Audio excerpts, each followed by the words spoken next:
Buenas tardes a todas y todos, tanto los que están aquí en la sala como los que nos ven a través de Facebook, desde la página del instituto. Bienvenidos a este espacio de seminario de investigación del IDE.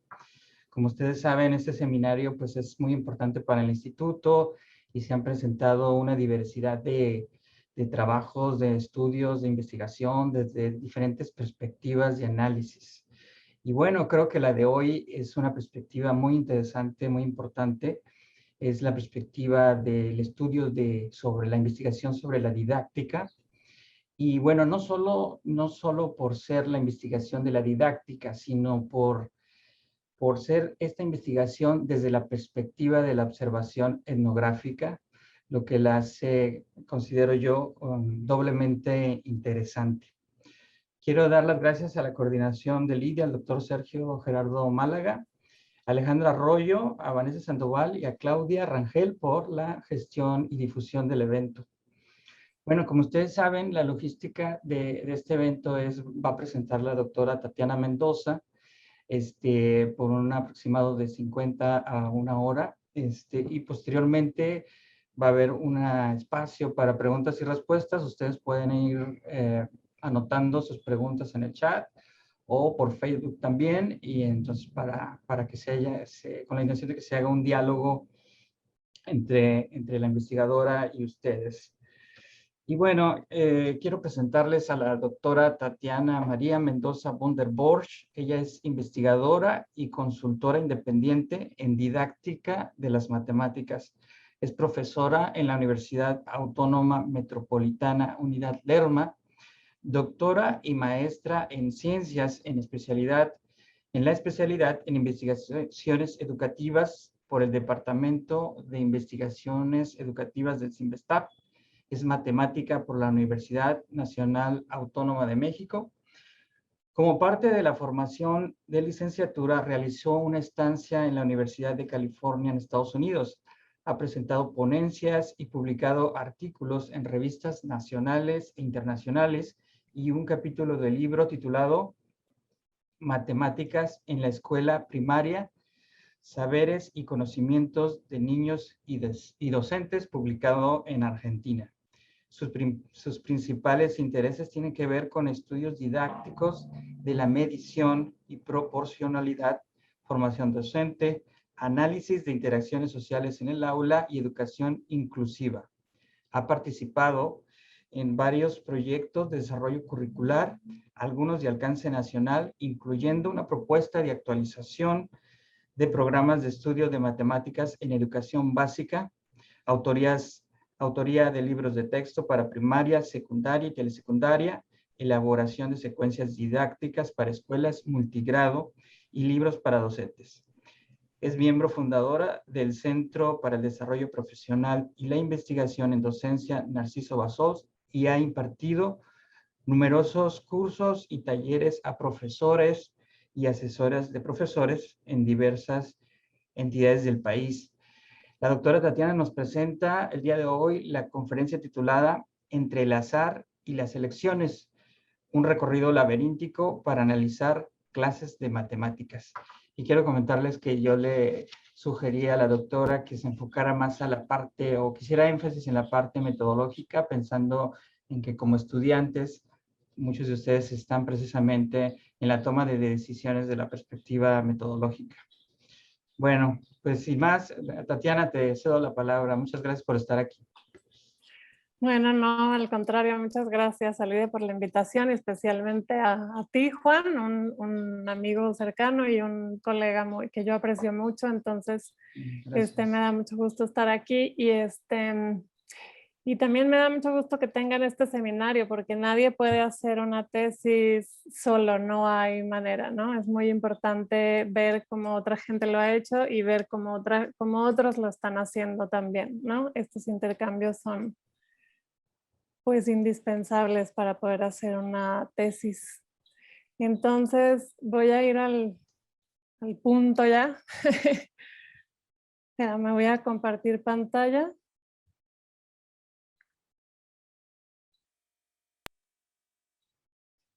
Aquí está.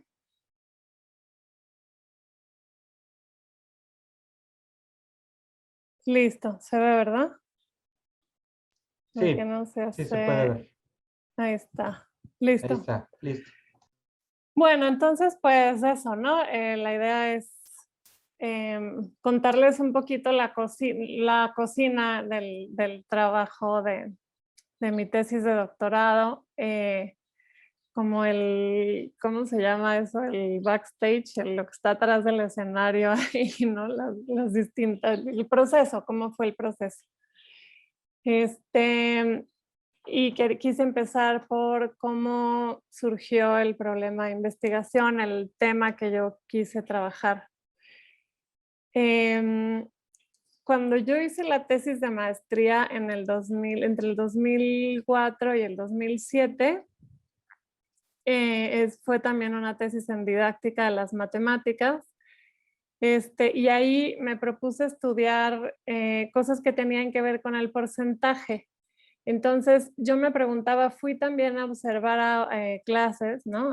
Fui al aula, pero ahí me preguntaba principalmente cómo se jugaban los conocimientos matemáticos ahí durante las clases, ¿no? Me preguntaba en concreto qué procedimientos usan los alumnos, cómo cambian cuando cambia el tipo de problema, con qué definición del porcentaje tienen que ver, porque una cosa muy importante en didáctica es que una misma noción tiene muchos significados distintos dependiendo de los problemas que resuelven. Entonces yo estaba muy centrada en eso, ¿no?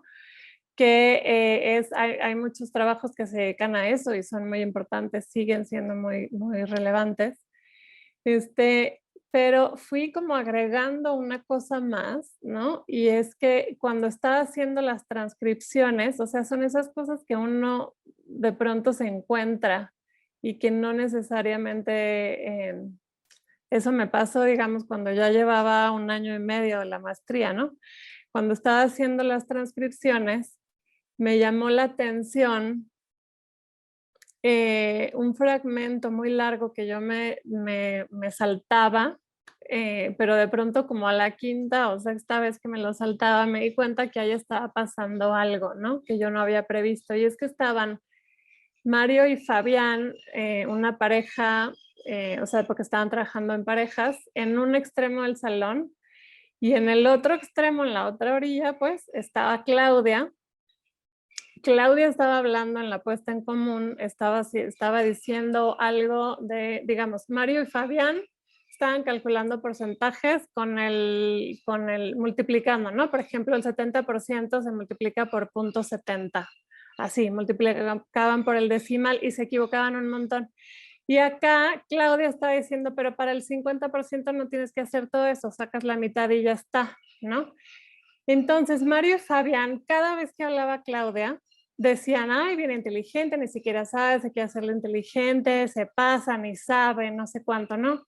Entonces yo eso me lo brincaba porque ahí pues no estoy viendo una cosa directamente del porcentaje, pero de pronto entendí que ellos estaban desestimando un aporte que les podía ser útil, porque si ellos se equivocaban, se tardaban mucho multiplicando por 0.50, podrían haber entendido, digamos, si hubieran sido receptivos a lo que decía Claudia, podrían haber recibido más, ¿no? Lo que ella estaba diciendo. Para decir, ah, claro, pues es la mitad, mucho más fácil, ¿no? ¿Por qué no dijeron es la mitad, mucho más fácil, ¿no? Porque ellos, bueno, no solamente se fijan en lo que otros dicen, sino en quién lo dice y qué percepción tienen de esa persona, del productor, de quien está hablando, ¿no? Y entonces fui viendo, volví a los registros, volví a transcribir esas partes y fui notando un montón de otras cosas. Por ejemplo, que Margarita y Montserrat son dos niñas que tienen una percepción como, o sea, un papel, un rol como muy débil en el salón, ¿no? Poca presencia, digamos. Y ellas siempre hacen un esfuerzo por asumir todo lo que dicen los demás, ¿no? Al revés de lo que hacen Mario y Fabián con Claudia, todo querían estar jalando, aunque fuera contradictorio, no tomaban posición, no decían, bueno, si este dice una cosa y el otro la opuesta, a mí me convence más esto, sino trataban de conjugar las dos cosas. Y un montón de otros ejemplos, ¿no? Como estos que pongo aquí. Entonces, ahí, ¿cómo le hago? Y ahora aquí. Eh, Entonces, ahí me di cuenta de que había una cosa más, o sea, que no solamente están los niños interactuando con el problema o con el profesor, digamos, o entre ellos en términos de un conocimiento, sino que también se juegan otras cosas, el rol que juega cada uno, ¿no? Estas cosas que pongo aquí abajo, depende sí del problema, lo que ellos hacen, la respuesta, el procedimiento que ponen en juego, depende del problema y de sus conocimientos, pero también de quién habla o actúa, a quién se dirige, del momento oportuno para intervenir, de la habilidad para tomar turnos, de la manera en que se formula una frase para conseguir que otros la escuchen, ¿no? Y entonces ahí esa otra parte la incorporé en la tesis, pero muy con el estómago, ¿no? Sin mucho referente teórico, ya estaba a punto de terminar y entonces, bueno, lo puse como pude, lo integré como pude. Pero había algo que había leído en los cursos de la maestría, esta frase, ¿no? De que para que un alumno dé una respuesta correcta en clase, la respuesta tiene que ser correcta en su contenido académico y en su forma social. Que me había brincado mucho por la experiencia que yo en ese tiempo estaba viviendo como alumna yo misma, ¿no? O sea, que en la definición del problema también se juega la persona, la historia de la persona,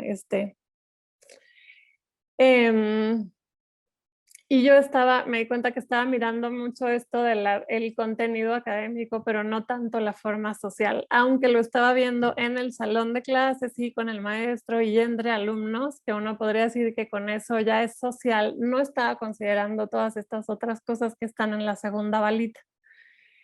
Entonces ahí como que me surgió la espinita de acercar la perspectiva didáctica que yo estaba usando a otras socioculturales, ¿no? Y ya, pasó mucho tiempo, me titulé en el 2007, pero 10 años después, en el 2016, que entré al doctorado, me propuse tomar eso como problema de investigación, ¿no? Tratar de entender la manera en la que los alumnos construyen sus conocimientos a partir de 3 tipos de interacciones, la que tienen con la tarea, con sus pares y con el maestro, ¿no? Utilizando herramientas de las dos vertientes teóricas. Por muy grande que esto sea, o sea, hay 1000 corrientes de la didáctica y hay 1000 corrientes de teorías socioculturales, pero sabía que quería tomar algunas cosas de las dos como ramas, ¿no? Entonces empecé con ese primer problema y luego fue cambiando, ¿no? También fue cambiando con en el transcurso de los 4 años y medio que me tomó hacer la tesis. La primera decisión que tenía que tomar es que tenía que elegir un contenido, porque eso en didáctica es muy importante. Para analizar clases, uno no va así a la escuela a analizar clases de matemáticas, ¿no? Bueno, a veces pasa, pero generalmente sirve mucho si uno va a ver clases de multiplicación, leer muchas cosas de didáctica de la multiplicación para entender los distintos significados, los tipos de problemas, las variables de esos tipos de problemas, los efectos en lo que los niños hacen o dejan hacer, etc. Entonces, sí era central escoger un contenido y tomé la medición, que es un contenido que suele ser, o sea, es central porque está muy vinculado a muchas otras ramas de las matemáticas que se estudian en la escuela y al mismo tiempo suele ser muy invisibilizado, ¿no? Lo que importa en la escuela son las fracciones, las operaciones, los cálculos, los números, el álgebra y la medición, cómo es agarrar la cinta métrica, ¿no? Y salir a medir cosas. Generalmente se piensa que eso se aprende afuera de la escuela y que pues no, o sea, no preocupa mucho. Entonces tiene esa doble cosa de que es sostén de muchas otras ramas, pero no se suele tomar mucho en consideración. Entonces me interesó eso y me interesó especialmente la medición de superficies. ¿Y por qué cuento eso? Porque, bueno, son un chorro de cosas que se van jugando, ¿no? Lo que uno lee, los cursos que uno toma, la historia personal de uno, lo que va y observa en las clases, los trabajos anteriores, etcétera. Y con eso planteé este primer título, ¿no? Para la tesis, leer el problema mientras se lee a los otros, el estudio de medición de superficies en clases de primaria. Tenía que elegir una parte del enorme tema de medición de áreas.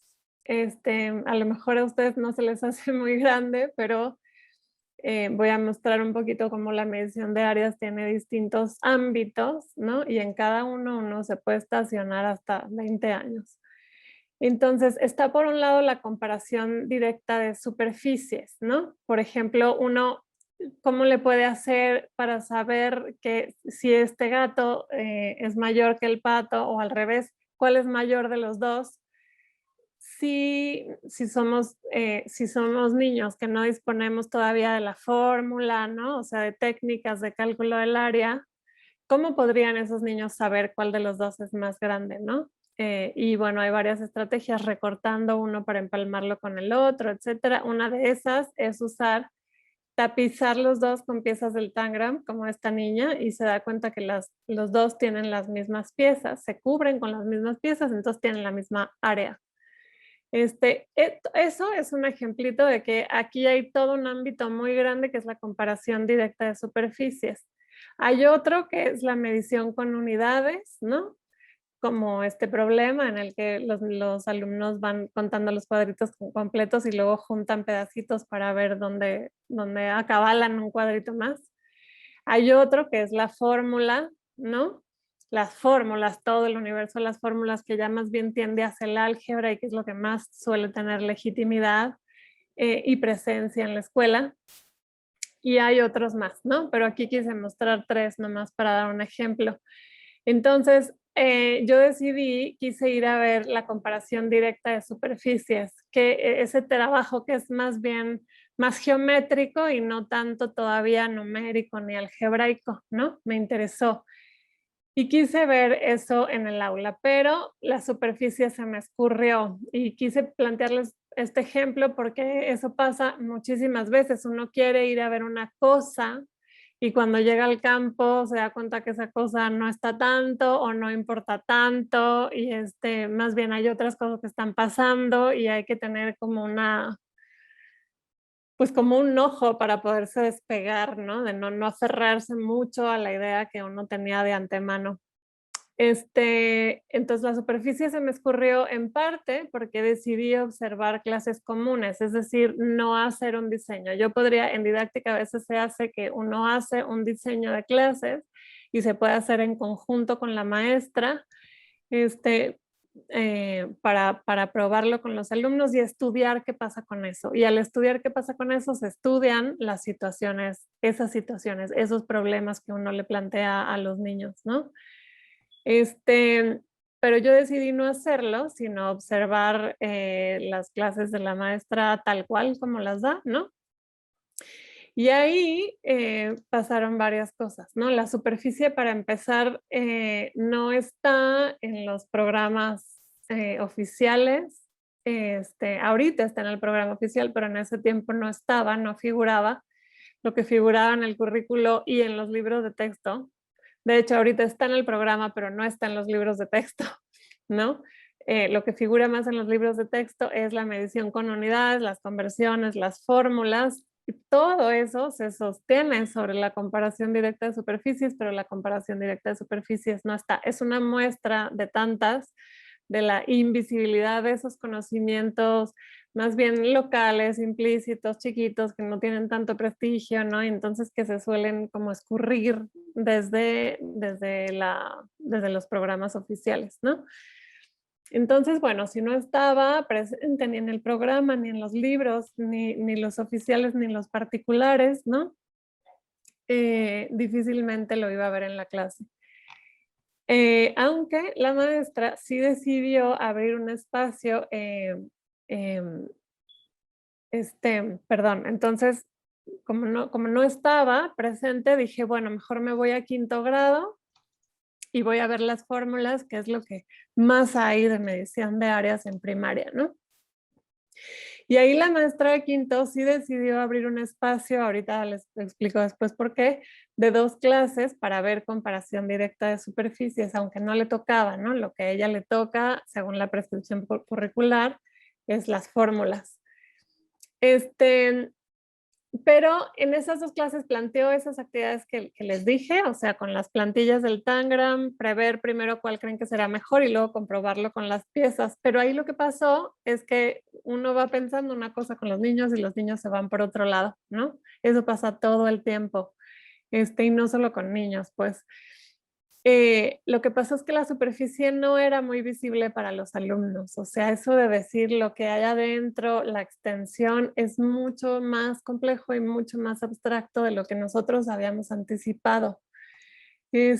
Mucho más difícil que ver. O sea, los niños estaban en el pato concentrados en rellenarlo, por ejemplo, aquí, ¿no? O sea, que eran las cosas que los ocupaban a ellos, pues el rellenado, la parte de la geometría, no que si una cosa es más grande que la otra, eso era lo de menos, ¿no?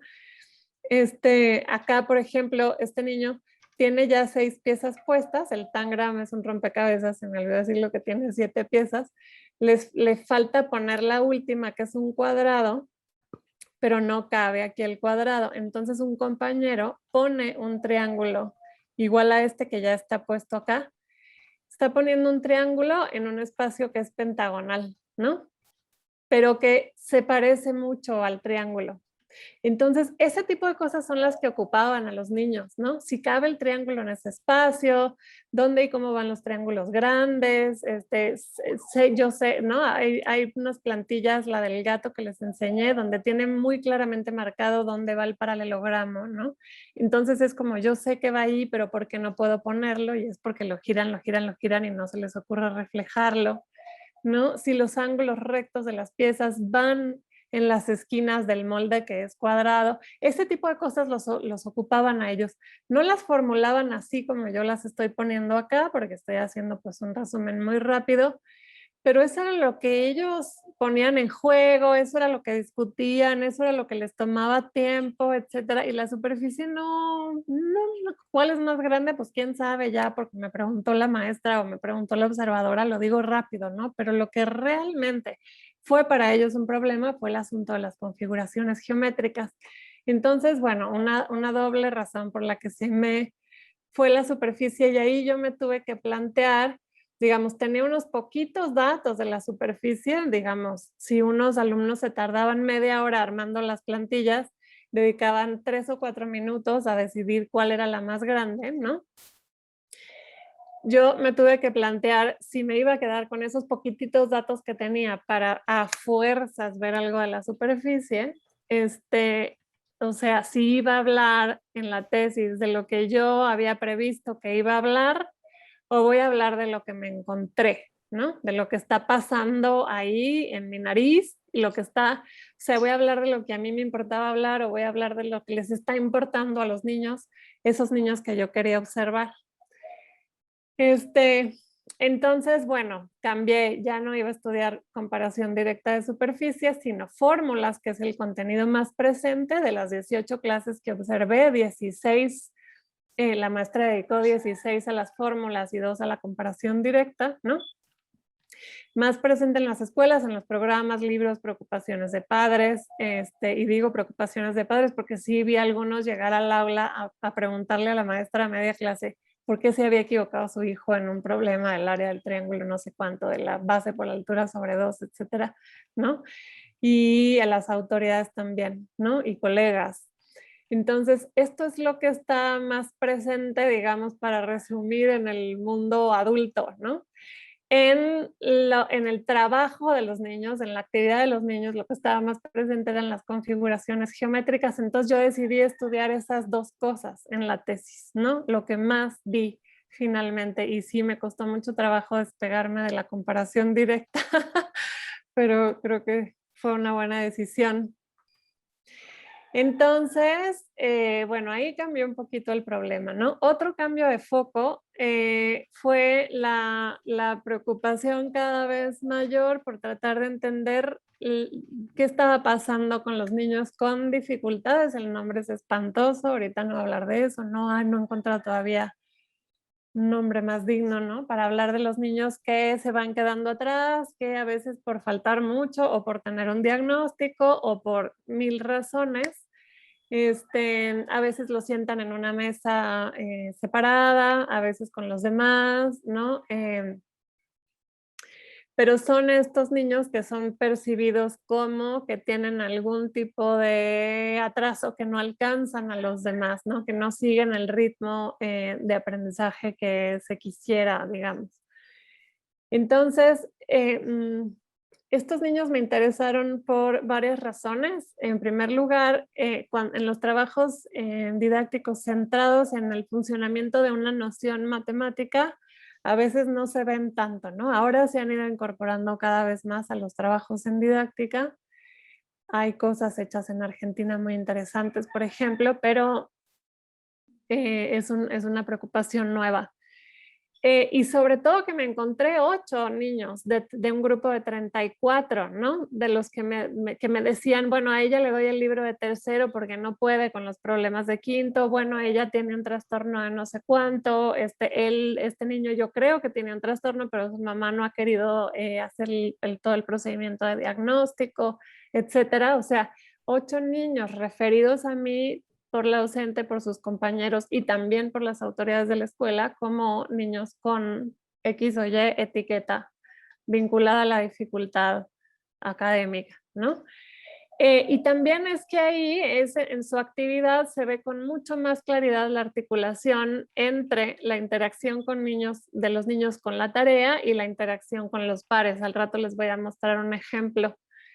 Esa doble interacción se ve mucho, como que se ve en vivo y a todo color, ¿no?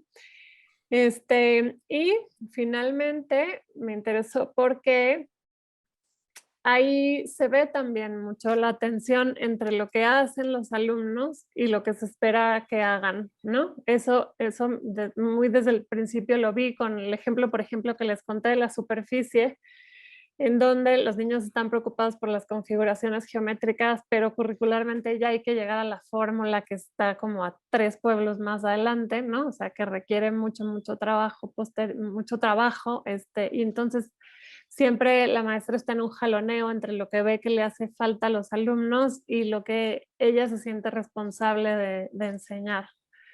Entonces, en la actividad de estos niños con dificultades se ven muchísimo esas tensiones y cómo esa tensión finalmente a veces recae en los propios niños, ¿no?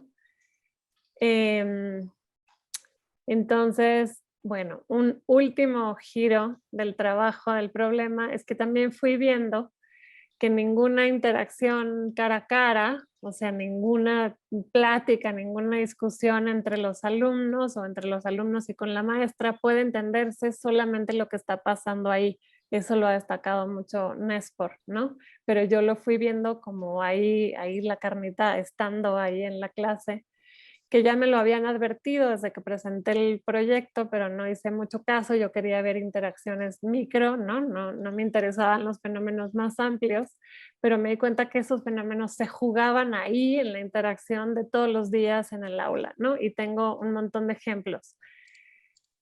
Como ¿no? La fórmula, no los voy a explicar todos, pero la maestra decidió enseñar la fórmula del área del círculo, que está prescrita curricularmente para secundaria y fue muy difícil para los alumnos, ¿no? Le pensó mucho, o sea, no fue una decisión arrebatada, ¿no? Ella consideró pros y contras, pero finalmente decidió sí enseñarla, ¿no? Y entonces a mí como que yo no entendía por qué estaba metiendo más contenidos de los que prescribe el programa, si ya de por sí el programa está sobresaturado, porque estaba agregando algo más, ¿no? Si ya de por sí veía que los niños estaban batallando con lo del programa, que no podían llegar a lo del programa, digamos. Pero esto pasa por un libro que ella usa mucho, de una editorial particular, que es el libro Gather, que es un libro que se ha mantenido estable, ¿no? A lo largo de muchos años sigue publicándose el libro casi tal cual, ¿no? Y eso creo que da cierta estabilidad frente a la inestabilidad de los libros de texto gratuitos, ¿no? Que cambian a cada rato, cambian los programas y entonces a veces no empatan y hay lecciones que no están muy bien logradas en el libro de texto gratuito, etcétera. Entonces, frente a ese caos, no, no sé qué otra palabra usar, ¿no? Creo que el Gather da como permanencia, estabilidad, etcétera. Y en el Gather sí estaba la fórmula del círculo. Entonces a ella le costaba mucho trabajo separarse de ese libro, ¿no? Digamos, no es que lo siguiera todo, pero entonces ahí es un ejemplo de algo que se está jugando en la clase, ¿no? Que bueno, tú ves a los niños ahí que pariendo chayotes con el pi y el diámetro y etcétera. Pero que se explica por algo, ¿no? Que tiene una lógica, hay algo que explica la decisión de la maestra, no fue un capricho de ella, ¿no? Sino hay una razón por la que agregó, digamos, ese contenido. Bueno, ya no les cuento los otros ejemplos, ¿no? Porque no nos va a dar tiempo, pero entonces, en resumen, bueno, resumiendo todo la montón de ejemplos que tenía, ¿no? La maestra percibe que hay conocimientos que a los alumnos les interesan, como lo de las configuraciones geométricas o la medición con unidades, y sobre los que les hace falta trabajar. O sea, ella nota que hay cosas que todavía no han quedado claras, dudas que no se han respondido, ¿no? Como contradicciones que no se han resuelto respecto a la superficie. Pero esos conocimientos son muy distintos de los conocimientos que están presentes en los libros de texto, en las evaluaciones, en las expectativas de padres, etcétera. Y eso siempre la ponía en una encrucijada. Entonces, bueno, así fueron, aquí resumí todos los cambios, ¿no? Yo primero quería que los cambios del problema de tesis, primero quería nada más ver cómo se tejen la interacción con la tarea y la interacción con los pares en clases de comparación directa de superficies.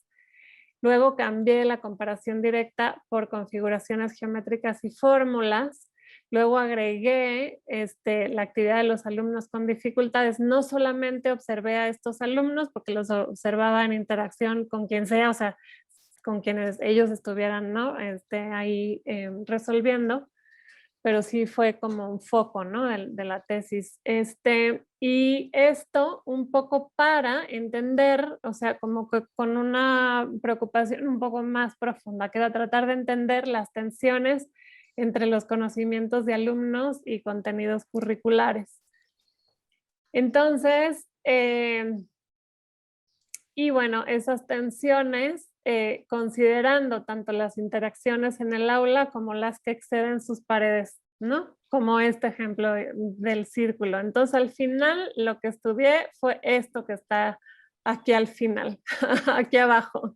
Tensiones entre conocimientos de alumnos y contenidos curriculares, poniendo especial atención en la actividad de alumnos con dificultades, en clases de configuraciones geométricas y fórmulas, considerando las interacciones en el aula, pero en esas interacciones tratando de explicar cómo se están jugando otro tipo de interacciones que exceden las paredes, ¿no? Las prescripciones curriculares, las expectativas de padres, etcétera, que no están ahí presentes, pero sí están presentes. Y entonces el título cambió por completo, creo, y finalmente quedó así. Y finalmente quedó así, es finalmente, finalmente, finalmente. O sea, el título lo escogí el último mes, ¿no? Todo el tiempo estuve cambiando el título, y con muchas discusiones con mi asesor, con algunos colegas de Argentina, con mis sinodales, hasta que por fin quedó así, ¿no? Entonces, eso de tantos cambios de título deja ver cómo el problema no está así bien agarradito desde el principio y uno se mantiene con el mismo problema, ¿no? Sino que híjole, más bien uno se va moviendo así como que en arenas movedizas. Sí, uno trae cierta como orientación, pero tampoco es que tenga los pelos de la burra en la mano, perdón. Pero y luego, bueno, díganme cuando ya me pase, ya llevo un chorro, no voy a poder, ahí me callas, Juan, cuando ya tenga que parar, paro. Claro, sí, ahorita vas muy bien. Ok, entonces, bueno, otro aspecto del que les quería hablar es la metodología, ¿no? Todo este rollote, la media hora que me eché fue para ver cómo fue cambiando el problema de investigación, nada más. Y quería contar un poquito esta conjugación de observación etnográfica y diseño de investigación. Bueno, yo tenía que decidir, estaba claro para el problema que tenía, incluso el problema desde el principio inicial de ir a tratar de analizar la interacción de los alumnos con la tarea y con los pares. Tenía que ir a observar clases en primaria, ¿no? O sea, no podía resolver eso, estudiar eso, entenderlo, mirar ese problema con cuestionarios, con entrevistas, con encuestas, tenía que ir a hacer observación de clases a fuerzas. Eso está muy claro, o sea, eso nunca hubo, digamos, gran discusión.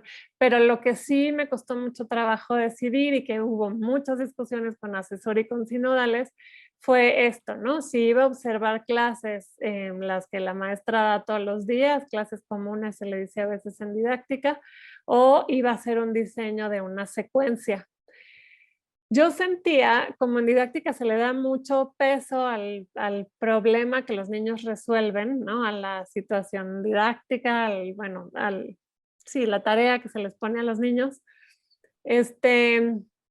Yo sentía que si yo no hacía un diseño muy cuidadoso de esa tarea, que potenciara muchas discusiones entre los alumnos, ¿no? Y que garantizara que todos los alumnos pudieran abordar la tarea con sus propios medios, que no se le exigieran conocimientos anteriores, ¿no? Y que al abordarla pudieran ir aprendiendo cosas nuevas. Si yo no aseguraba eso con la tarea, es decir, si yo no hacía un diseño de una secuencia en conjunto con la maestra, siempre iba a estar presente la pregunta de si las interacciones entre pares habían sido o no necesarias por alguna falla de la tarea, ¿no? Y de hecho sí un poco me pasó luego que al presentar, cuando decidí mejor sí observar clases comunes y presentaba avances de la tesis, sí me preguntaban, ¿no? Cuando Andrea en algún momento está llenando la plantilla, hace muchos intentos, y en algún momento ya no puede más y pide ayuda, ¿no? Cuando yo mostraba ese fragmento me decían, bueno, pero a ver, si Angélica hubiera tenido, digo, perdón, si Andrea hubiera tenido una plantilla diferente, de otro modo, es decir, si hubieras cuidado más el diseño de la tarea, ¿habría necesitado la ayuda de Armando o no? Entonces, yo sentía que para lo que yo quería mirar tenía que hacer un diseño, pero por otro lado, ahí fueron mucho como los sinodales quienes me convencieron de que pues las interacciones siempre ocurren, ¿no? Y es importante entender cómo ocurren y no delegarle todo el peso a la tarea nada más. Y estaba el asunto de que la docente es muy importante que la docente tenga una intención sobre las clases que está dando, ¿no? Y si ella no las planeaba o no se implicaba lo suficiente en esa planeación, pues esa intención también se iba a jugar y se iba a ver en las interacciones. También es que yo no sabía lo suficiente de superficie como para hacer un diseño. Entonces, bueno, por todas esas cosas, decidí ir a ver las clases y mi idea era ir a ver las clases de ella, ¿no? Y construir una relación con ella de confianza y después el siguiente ciclo escolar diseñar juntas una secuencia. O sea, decidí medio atrabancadamente hacer las dos cosas y luego no me dio tiempo a hacer la segunda. Entonces me quedé, resulta que al ir a observar sus clases tenía muchísima información, había muchas cosas que analizar y con eso era suficiente, ya no necesitaba hacer el diseño, ¿no? También una cosa que no fue fácil fue cómo acercarme a un maestro o maestra de la Ciudad de México, porque yo tenía relación, había trabajado con maestros en Tlaxcala y en Querétaro, fundamentalmente, pero no conocía maestros de aquí, de esta ciudad, y yo tenía por mi logística familiar, tenía que estar haciendo aquí el trabajo de campo. Entonces, primero lo que hice, simplemente me trepé en la bicicleta y fui a la primera escuela pública que me encontré, así, toqué la puerta, les pregunté, me dijeron que sí, ¿no? Hablé con las maestras de quinto, me dijeron que sí, pero me aplicaron lo que a veces aplican algunos sujetos de, yo te llamo. Me dijeron, dame tu contacto y yo te llamo, y pues no me llamaron. Y a mí me dio un poco de cosa ser más insistente, entonces como que dije, bueno, habrá que buscar otras maneras. Es difícil entrar a las escuelas, ¿no? En este contexto de tanta evaluación, ¿no? Entonces, pues se nos ocurrió a mi asesora y a mí diseñar un taller que impartí en el DIE, ¿no? Donde fueron de hecho algunos maestros con los que me contactó Juan. Hubo como 30 maestros que fueron ahí, tomaron 5 sesiones de 2 horas, y de ahí salió la maestra que finalmente observé, y eso tuvo algunas implicaciones, buenas, malas, regulares, como sea, pero tuvo implicaciones, ¿no? Que ahorita voy a decir que son estas, ¿no? De hecho, cuando estaba observando las clases, pues la maestra ya sabía que yo, o sea, digamos, sí, yo era la que había dado el taller, entonces sí, como que le importaba mucho qué pensaba yo. Se acercaba a media clase a explicarme las decisiones, a pedirme opiniones. Cuando yo había decidido observar su práctica, llegaba ella a decirme, oye, ¿cómo hago esa práctica?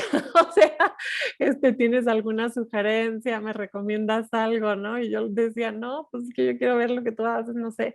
Pero de pronto vi que sí, no se valía, que si ella me pedía sugerencias, yo nada más me hiciera pato. Entonces, pues, mandé. Sí, sí, me pasa. Entonces sí daba algunas, pero poquitas, lo más puntuales que podía, y solamente cuando ella pedía, ¿no? Es que se escucha algo por ahí.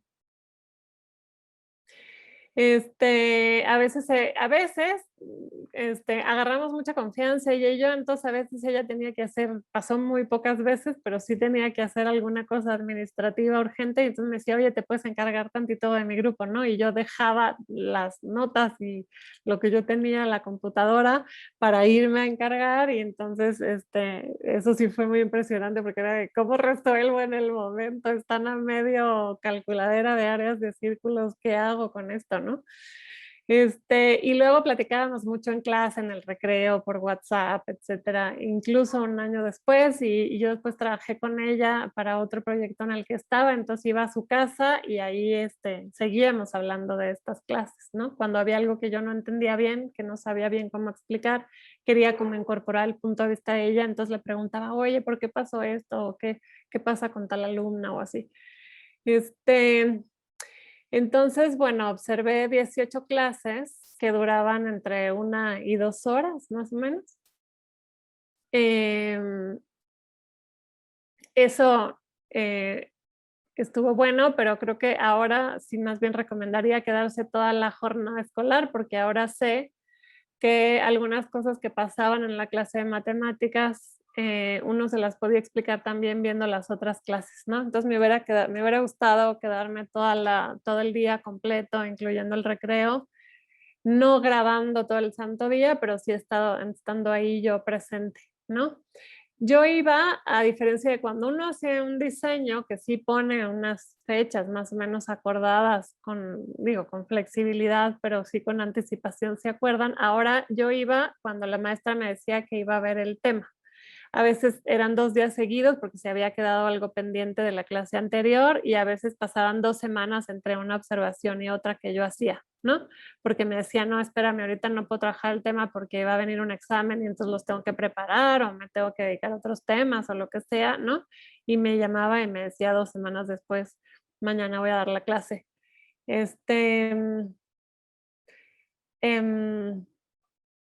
Perdón. Y ahí, bueno, yo me sentaba en un equipo nada más para tomar notas sin cámara de video, ¿no? Y me quedaba, perdón, están mis perros, ahí van a escuchar, pero yo me quedaba toda la clase completa con un solo equipo y ahí tomaba notas, ¿no? Y mientras una colega grababa con video y ella sí se iba paseando por los equipos y anotaba todo lo que anotaba la maestra en pizarrón y veía las explicaciones de ella, etcétera, para tener como un panorama más general, ¿no? Entonces, en mis datos tengo esa doble cosa de una perspectiva como cercana de lo que pasó en una clase entera, nada más con un equipo, y también un así panorama de lo que había ocurrido en la clase, ¿no? Y bueno, pero siempre cualquier manera de estar ahí pues afecta por supuesto la vida en el aula, ¿no? Yo necesitaba el video porque como quería ver interacciones entre alumnos y ahí pasan muchas cosas muy sutiles, muy rápidamente, necesitaba grabarlo, eso no me imagino captándolo nada más con la memoria o con notas así a mano o incluso con la computadora. Pero bueno, sí, la cámara pues también tiene su efecto ahí en el aula, ¿no? Los niños a veces hablaban más bajito, a veces hasta me lo enseñaban, te ponían a platicar de otras cosas, me decían a veces, apunte esto, le voy a decir que apunte, a ver, póngale, ¿no? O qué tanto está apuntando, cómo le hace para escribir tan rápido, o sea, sí causaba ahí una sensación la cámara mi apuntadera.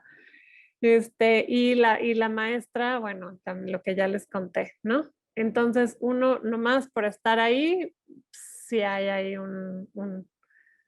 pues un efecto. Lo que les conté, ¿no? De que el plan de diseñar después una secuencia no sucedió, en parte porque a ella el año siguiente le asignaron primer grado, había dado varios años quinto y entonces nosotros no confiamos en que iba a volver a pasar, pero bueno, hubo toda una reconfiguración y entonces le tocó primero. Luego hablé con las maestras de quinto para decir, bueno, con ellas hago el diseño conjunto y dijeron que sí, pero se nos atravesó a todos el temblor del 17 y entonces hubo mucha pérdida de clases, mucho tiempo que no estuvieron en clases y a la vuelta sí me dijeron las maestras, estamos muy tensas, o sea, no estamos ahorita como para hacer una secuencia contigo porque necesitamos comprimir el programa, ¿no? Y al mismo tiempo yo también tenía ya dudas de hacer una secuencia, también ya no quise insistir porque yo tenía mucho que analizar, ¿no? Yo estaba en las transcripciones y veía que había un universo ahí de cosas y que no necesitaba como más. Más bien lo que necesitaba era más interlocución con la maestra para que me ayudara a interpretar lo que ya tenía, pero no necesitaba más grabaciones, más clases. Entonces, bueno, al final salió eso, un híbrido entre etnografía y diseño de una secuencia, porque bueno, finalmente sí fui a ver las clases de la maestra, pero esas clases de la maestra, como la maestra venía del taller y sabía quién era yo y sabía que conoce el DIE, ¿no? Pues muchas veces me pedía recomendaciones. Y entonces solamente cuando me pedía recomendaciones yo se las daba, ¿no? Le decía, bueno, déjame pensarlo tantito y te escribo en la noche. Y entonces algunos de los problemas, o incluso ella retomó actividades que venían del taller, como está el Tangram, ¿no? Entonces, bueno, ahí resultó ese alebrije que para nada habíamos anticipado, no fue previsto, no fue así una super decisión metodológica. Nosotros más bien habíamos contemplado dos fases separadas y esas dos fases se traslaparon, ¿no? Ahora ese híbrido me permitió ver dos cosas, o sea, yo creo que sí, por ejemplo, que estuviera el Tangram, ¿no? Que ella retomara el Tangram del taller que habíamos dado, me permitió ver unas formas de interacción entre los alumnos muy distintas de las interacciones que ocurren cuando están resolviendo problemas de fórmulas, ¿no?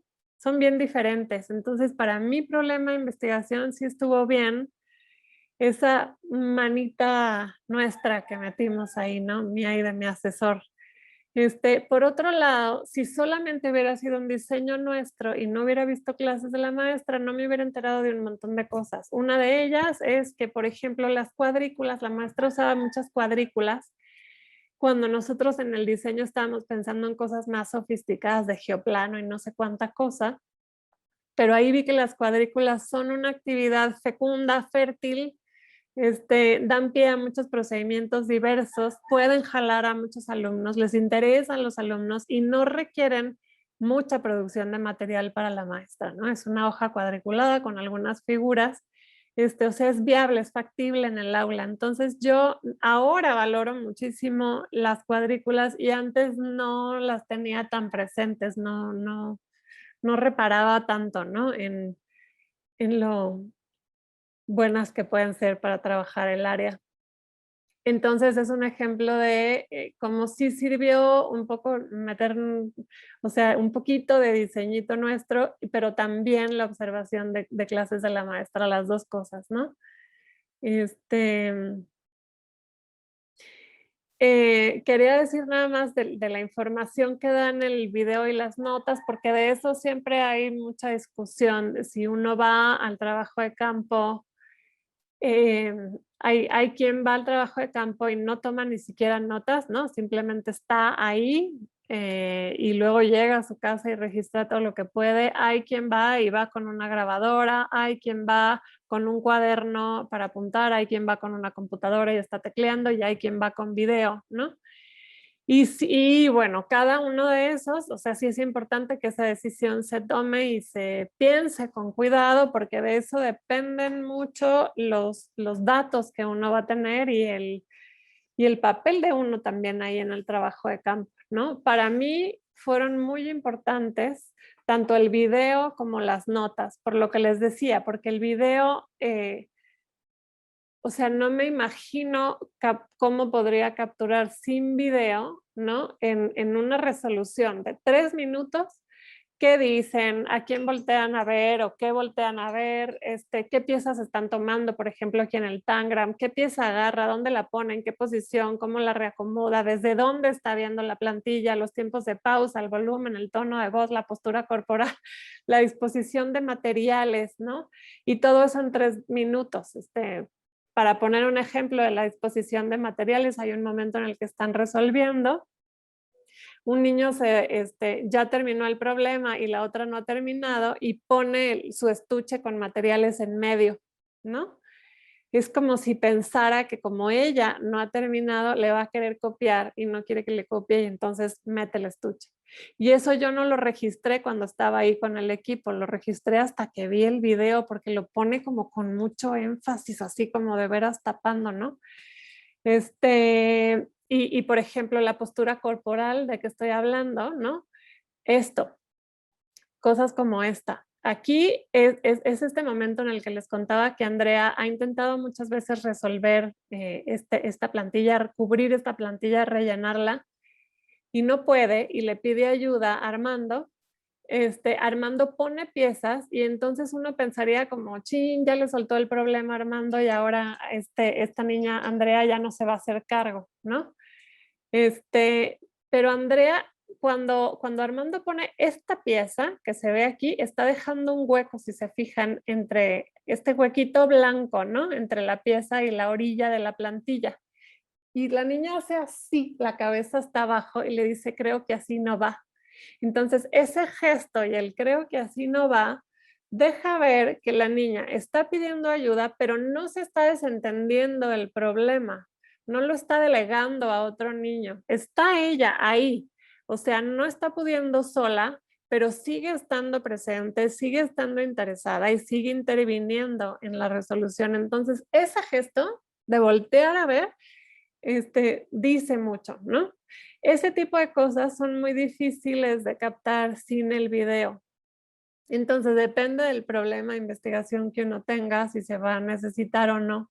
Para mí sí fue muy importante, pero también yo no recomiendo para nada confiarle todo al video, ¿no? Decir como que asumir que la cámara está grabando todo y que entonces después yo llego a mi casa muy a gusto y transcribo, no.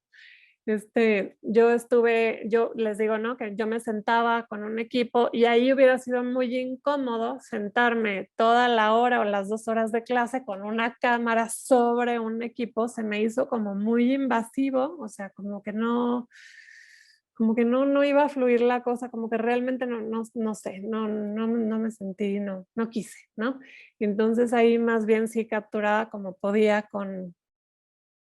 no quería que los niños tuvieran los reflectores así las 2 horas, ¿no? Y que eso fuera a modificar lo que pasaba en el equipo, porque los podía como intimidar. Entonces yo más bien me sentaba con ellos y tomaba las notas y ahí pude ver cosas como esta, ¿no? ¿Qué es lo que pasa con un mismo equipo en el transcurso de la clase completa?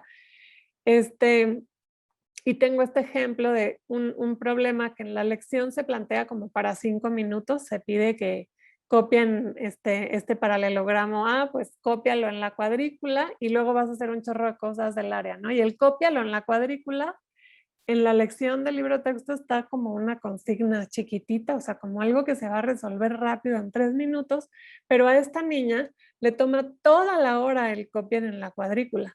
Le sale un trapecio y dice, ay, ¿por qué me salió chueco? No entiende, pide a una compañera que se lo haga, se lo hace pero distinto, fíjense que este es más alto, ¿no? O le sale algo pero no es exactamente paralelogramo porque estos dos lados no están paralelos. Entonces ella no entiende por qué intenta y no le sale, y no le sale, y no le sale, ¿no? Yo eso no lo hubiera podido ver, o sea, no se puede ver con la cámara, no está en la cámara, ¿no? Y también estar ahí, independientemente de estas notas y de esto que pude ver, permite, o sea, tener en la cabeza como una, sí, meterse, zambutirse, ¿no? O sea, a lo que está pasando en la clase. Cuando uno nada más ve el video, yo creo que si lo hubiera visto en frío, o sea, si hubiera mandado a alguien a grabar y luego yo en mi casa me pongo a desgrabar, no sé si hubiera escogido los fragmentos que escogí. O sea, un fragmento de video es relevante solamente para quien ha visto mucho más de lo que contiene el video. Entonces, estar ahí es una cosa en la que siempre nos insistió Elsie Rocco, la asesora de Juan y sinodal mía. Uno tiene que estar ahí a fuerzas, sí o sí, ¿no? Todavía queda tiempo o ya Ay, son las 3, Juan, tú dime si aquí paramos o... No, vamos bien. Nos gustaría mucho, pues, saber un poco de tus hallazgos, ¿no? Ok, entonces, a ver, si quieres me salto esto de los datos, ¿no? Ok. Un poquito de las interpretaciones, ¿no? Cómo se fueron construyendo, cómo fui construyendo las interpretaciones. Nos ibas a poner un video, ¿no? No sé si después de esto o antes. Ahorita creo que va a venir. Ok. Más adelantito. Creo que sí, estoy casi segura. A ver si no ya me... Aquí está, mira. Justo. Ok, ok. Entonces, déjame salgo de aquí y pongo el video del 4:39 al 5:49. Espera.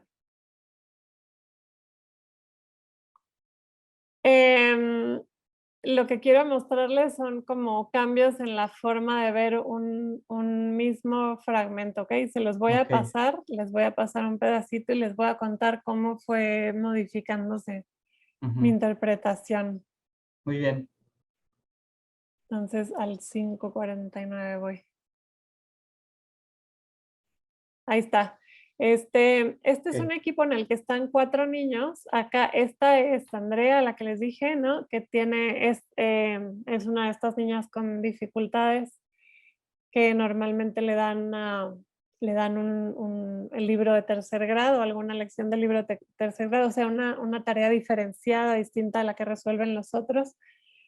Y del otro lado, aquí enfrente, están dos niños que tienen como que la posición más valorada, digamos, en ese grupo, ¿no? Ellos siempre participan en las puestas en común, lo que hacen siempre es retomado, siempre son muy escuchados, etcétera. Y bueno, está el Armando. En este caso, esta niña no tiene una tarea diferenciada, sino tiene la misma que los demás. Y están cubriendo las plantillas con el Tangram.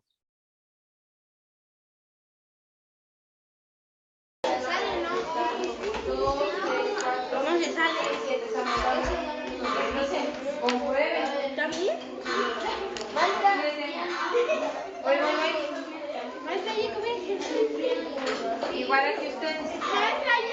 Más sencillo. Demuestra, de qué manera podrán acomodar para comprobar que tienen la misma superficie. Y cuando lo logren, déjalos ahí. Cuando ya lo logren, entonces tú en estas marcas, conoces la figura de ella y ella va a poder para que así cada quien se quede. Es tan claro Como uno de estos y uno de estos. Pero esto ya lo tienes tú hecho. Apenas. Ahora vas a hacer esto y ella ya tiene esto, ahora tiene que reproducir. Usando las mismas piezas.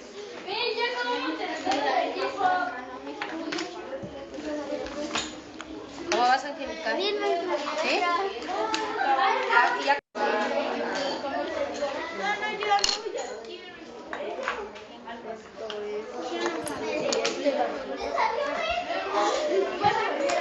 Creo que sí.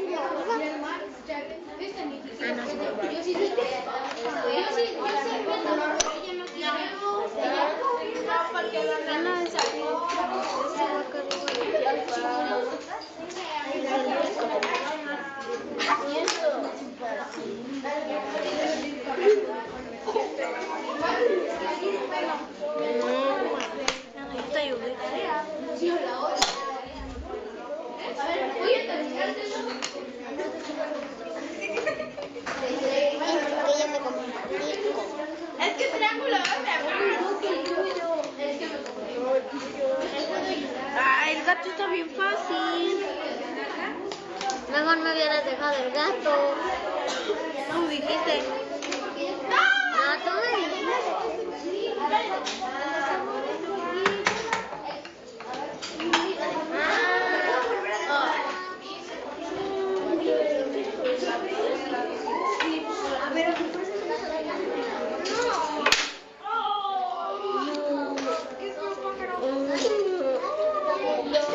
Tal vez una de estas, Novaquino. A ver si mueves esta del lugar, ¿dónde más podrá encajar? Y si la volteas. A ver, ¿tú qué opinas? Ayúdale un poquito para que terminen más pronto. Mira, aquí sí quedaba, ¿no? Mira, así es otra forma. Y ahí. Y ya le pongo el poquito.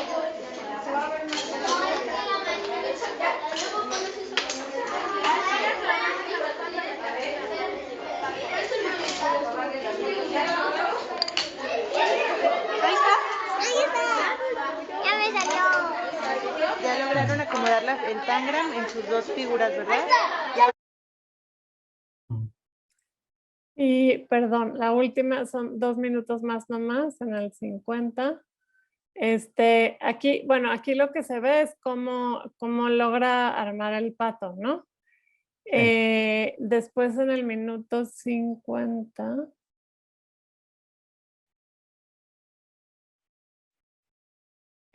Aquí lo que se va a ver es, espérenme. Es la niña Armando, ya tiene que guardar sus piezas y las va a meter en el molde que es cuadrado. Entonces implica hacer un cuadrado con todas las piezas, ¿no?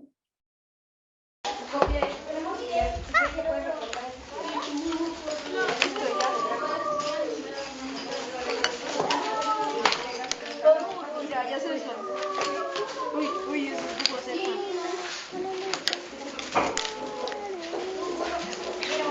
Listo, ya está.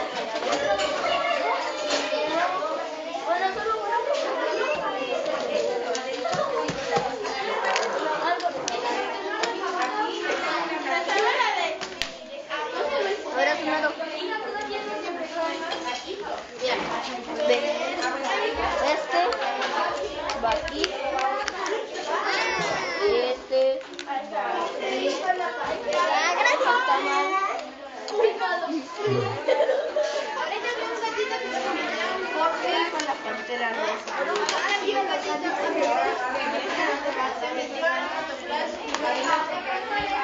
Ve, esto está así. A ver, disculpa. Bueno, oiga, mira, no va. ¿Esto está bien? No.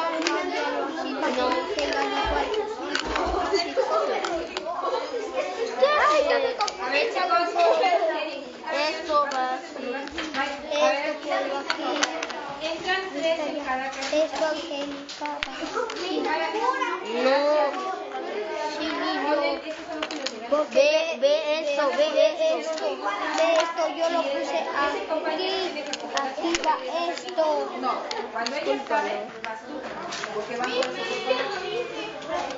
pero ahorita, Ay, niño. ¿Tú que no pusiste? Yo puse este. Yo moví esto. a ver aquí, ¿quién tiene de este chiquito? Nadie. Bueno, ya está, ¿no? Sí, ¿Qué pasó, Juan? por fin quedó, ¿no? Por fin quedó, exacto. Entonces ahí de esos fragmentos, y otro que no les mostré donde ella arma el gato, salió un capítulo entero de la tesis como de 50 páginas, ¿no? Y fue uno de los primeros fragmentos que yo decidí, que yo escogí de todo lo que tenía, porque claro, es que uno tiene así un montón de videos. ¿Cómo escoges, no? ¿Qué fragmentos, qué metes a la tesis y qué no, qué analizas con detalle y con qué te vas más rápido, etcétera? Entonces, este es uno de los primeros que yo escogí por un poco, yo veía esto era lo que yo veía al principio, ¿no? Un constante arrebato de turnos, así lo vi al principio, sobre todo lo del cuadrado, de cuando está ella tratando de armar y llegan los otros dos niños y mira, va así, hazte un lado, no sé cuánto, y empiezan a discutir más bien entre ellos dos y ya no tanto con ella, ¿no? Muchas manos moviéndose al mismo tiempo. Pero también era un problema abordable por una niña con dificultades que yo había visto en otros fragmentos, cómo se quedaba frente a la tarea como que no podía con ella, ¿no? Que se quedaba como en blanco, que no sabía qué hacer. Entonces, en parte por eso me interesó, o sea, esta niña interactuando con otros, o sea, en un equipo muy heterogéneo, y bueno, lo que yo veía al principio en lo que me fijé más, es en cosas como esta. No sé si vieron en el primer video cuando están ellos dos cubriendo él, el pato y la niña, al revés, ¿no? Él el gato y la niña el pato. Los otros dos, los que están enfrente, terminan primero y Aldo empieza a decir, es clarísimo, es tan claro como el agua, es muy claro, ¿no? Y vean la reacción, el gesto, la cara de los dos, ¿no? Entonces yo veía cosas como esa y como que las puse tan encima, o sea, la que dejé de ver lo demás, ¿no? Yo veía como esta, ¿no? Como cuando llega la maestra y le dice, ay, maestra, yo fui el segundo, Luis fue el primero. La niña que pregunta cómo te salió, cómo le hiciste. Esto lo interpreté al principio. O sea, esto de yo fui el segundo y Luis fue el primero es como darle importancia no solamente a resolver, sino al momento de resolución, y que el momento de resolución va clasificando también a los niños, ¿no? Que Andrea le preguntara cómo te salió, yo lo interpreté un poco como que ella quería deslindarse del problema, delegárselo a su compañero, ¿no? Y cuando Armando pone las piezas en la plantilla de ella, también lo vi como que, ay, pues muy rápido él quiere resolverle, ¿no? La desplaza a la niña y le quiere resolver el problema. Cuando ve que no va a salir, le dice, no, ya te ayudé. Y ella dice, es que yo me complico, o sea, se atribuye la complicación a ella, no es el problema el que esté complicado. No es que su compañero Armando hizo una plantilla más fácil, es que yo soy la que se complica. Entonces yo todo eso lo interpreté como que la niña hizo varios intentos por cubrir el pato y que al no lograrlo, pues pide ayuda, se desentiende del problema, se lo delega al otro niño. Y a estos tres los vi un poco como esos cazaturnos que describe Erickson, que son niños expertos en tomar turnos, ¿no? Que están pues que en tomar el turno asignado a otro. Bueno, Erickson lo usa para cuando la maestra le asigna el turno a otro y estos niños pescan ese turno, digamos, que no les ha sido asignado, pero yo vi aquí, hay una peleadera por los turnos, y la niña se va quedando como muy, sí, muy desplazada, cada vez más fuera del problema. Así lo interpreté la primera vez, ¿no? En el primer trabajo. O sea, yo tuve que reescribir el capítulo completamente 5 veces. Wow. Después, en una segunda interpretación, en la que tuvo mucho que ver mi asesor, un seminario de didáctica en el que estoy y una de los sinodales, cuando hice la estancia del doctorado. Por eso les digo que nadie puede hacer una tesis solo, ¿no?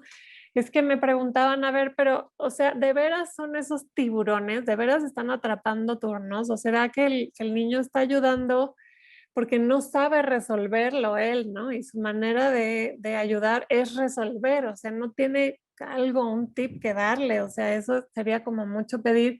Y por otro lado, de veras es que la niña se está tratando de desentender del problema y lo está delegando a los demás, o sea, de veras es que tiene una percepción tan baja, tan de yo me complico, que no se atreve a seguir con el problema, o qué hizo en esos varios intentos, ¿no? Eso que yo resumí en una línea, Andrea hizo varios intentos y ya, ¿no? Se terminó traduciendo en muchas páginas de escritura. Porque lo que hizo, ya viéndolo con más cuidado, es que, bueno, primero aquí se ve, ¿no? Va poniendo piezas que tienen ángulos agudos para cubrir todos los ángulos agudos de la plantilla. Si se fijan, la plantilla no tiene ningún otro ángulo agudo adentro, y entonces es lo primero que cubre. Entonces puede ser que se esté fijando en esa característica, ¿no? No los ángulos rectos, no la pieza más grande, no etcétera, sino que esté priorizando eso, el ángulo agudo. Y hay otros niños que me queda claro que no se fijan en el ángulo agudo. Entonces que ella repare en eso, sí habla de un conocimiento implicado, ¿no? Después, cuando ve que por aquí no sale, trata de cubrir la región más grande del pato, pero le quedan muchos huecos, ¿no? Se sale un poco del borde y entonces lo que hace luego es cubrir esa región más grande, pero con las dos piezas más grandes. Esto es un hallazgo importante o no sé si un hallazgo, pero una parte muy importante de la resolución, ¿no? Vi otros equipos en donde dejan los triángulos grandes hasta el final y entonces les pasa que ya pusieron 6 piezas y no hayan que hacer con la última y no cabe porque como es 2 o 4 veces más grande que las otras piecitas, son bien difíciles de poner estos dos. Entonces, eso de empezar por poner las 2 piezas más grandes podría traducirse en una estrategia, o sea, podría compartirse con todo el grupo, ¿no? Podría ser algo que no se dejara pasar y que se dijera, a ver, aquí salió el pato porque primero se pusieron los 2 triángulos más grandes, o sea, es una cosa que no es menor, ¿no? Entonces ya esos varios intentos, ¿no? Uno empieza a ver que hay cosas ahí de geométricas en juego, ¿no? Y también va ella, como aquí le quedaron varios huecos, supongo, o no sé, por alguna otra razón, pero cuando va intentando, va controlando mucho los huecos, siempre se fija como el ejemplo que les mostré donde se agacha, ¿no? Para regular lo que hace su compañero. Y va haciendo un ensayo y error organizado. ¿Qué quiere decir eso? Que empieza por aquí y se va poniendo piezas así, tiqui, tiqui, tiqui, tiqui, para arriba y hacia la izquierda. No las pone así como sea desperdigadas totalmente al azar, ¿no? Pero en todos esos intentos, o sea, ella trató así, no sale, ella puede ver que por ahí no va, que eso es importante, no es fácil detectar cuando hay errores, ¿no? Puede despegarse de lo que hizo, vuelve a comenzar y otra vez encuentra una traba y vuelve a comenzar y encuentra una traba. Y aquí de hecho se sigue poniendo otra pieza y como a la quinta pieza se da cuenta de que por ahí no va a ir. Entonces este problema tiene una cosa de como que da la finta de que parece que todo va bien, va bien, va bien, va bien, va bien, y casi llegando al final resulta que no iba bien. Y es bien difícil saber si no iba bien desde el principio o a medias o al final o dónde está el error, si hay que deshacer todo o solamente mover una piecita o qué hacer, ¿no?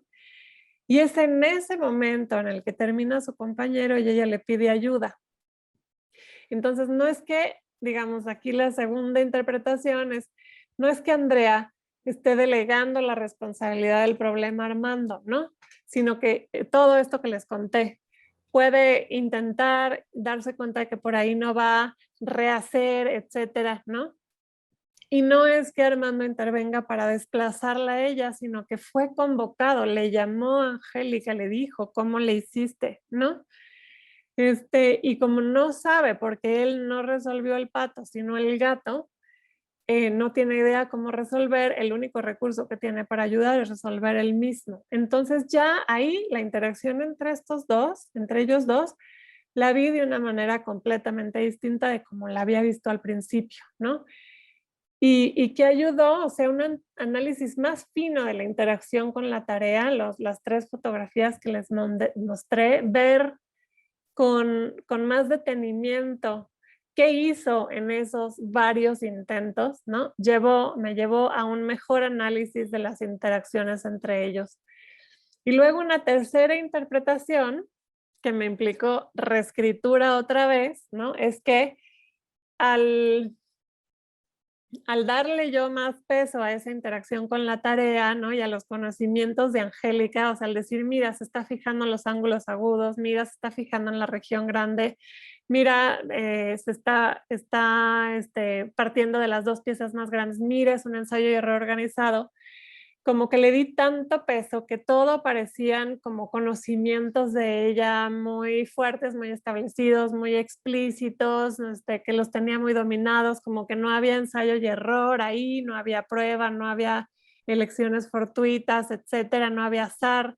Y entonces eso me lo cuestionaron mucho en la segunda presentación de avances que solemos hacer en el día, ¿no? De tampoco irme tan al otro extremo de miren, mira, ¿no? Esta niña Andrea, qué bárbaro, es así, todo lo que sabe de geometría. Bueno, sí, pero también los conocimientos son volátiles, son inestables, son en general de los niños, no de ella por tener dificultades, ¿no? Entonces, en la tercera versión, digamos, tuve que ser más flexible cuando hablaba de conocimientos de ella, ¿no? Y también cuando sí afirmaba yo que había un conocimiento implícito, lo tenía que demostrar con más datos. Como, por ejemplo, esto de si de veras, ¿se acuerdan que a partir de aquí, ¿no? De que la niña Andrea está cubriendo los ángulos agudos de la plantilla con piezas que tienen ángulos agudos. Aquí me dijeron, bueno, ¿de verdad está mirando los ángulos agudos o hay ahí algo de azar, ¿no? Y entonces tuve que irme a ver los videos y fijarme en que a veces, por ejemplo, ella junta estas 3 piezas, ¿no?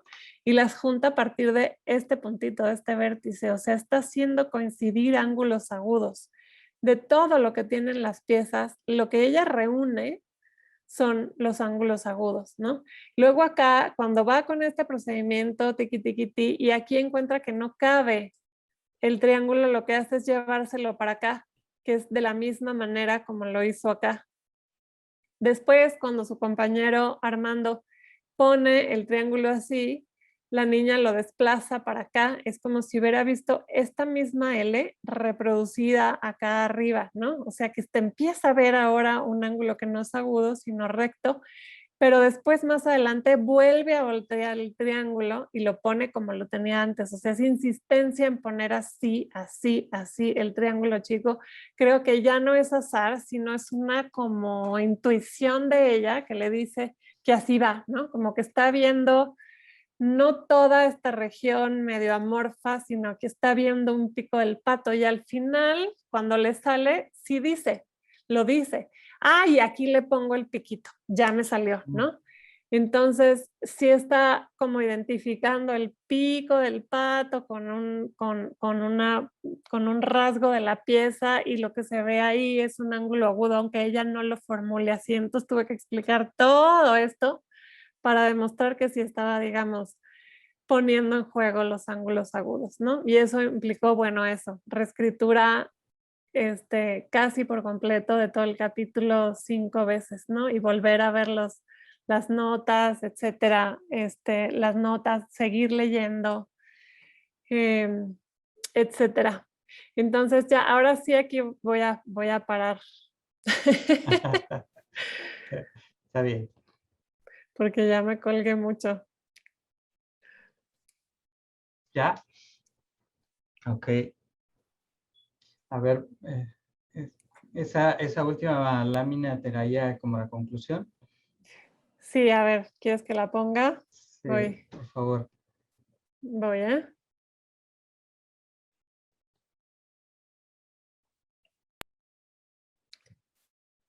Si quieres con esta nada más, puede ser, bueno, esto, ¿no? Ok. O sea, al final la construcción de un problema de investigación cualitativa comienza antes de empezar una tesis y termina después de entregarla.